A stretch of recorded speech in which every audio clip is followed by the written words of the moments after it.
colocou a foto em cima da mesa assim, aí. Pô, nem com meu flash. Gabi, o que você tá fazendo? Cara, tem que chegar bem pertinho pra chegar pra vocês.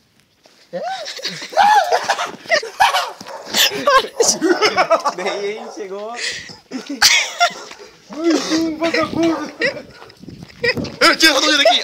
Ai, minha unha cavada! Para, Gabi, o que você tá fazendo, cara? Ah, esse é pra quando eu te... Ai, o Tito tá me dando... Ele tá arrumando o pé dele, cara. Tá, daí ela chegou, abriu a garrafa de pano e deixou em cima da mesa. A gente tomou a metade da garrafa. A gente foi lá e buscou dentro e mexeu. Passamos dentro da margarina. De quem? Do resto. Passamos dentro da margarina, cara. Pode ser. Peguei o dente. Vai calhar com a mãe dele. Que a mãe dele começou a xingar um monte, tá ligado? Dele. Tá quieto, tá falando.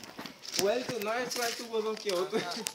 Aí a mãe dele começou a encher o saco, filho. A gente foi e enfiou os dedos da manteiga, cuspiu dentro. Aí jogamos na geladeira de novo e a gente foi embora. Ai, que horror. Droga, vício, sexo ilícito. Para, Gabi, para. Não vejo, não filme rebolado. Para, Gabi, depois de um autógrafo, cara. É. Para com isso.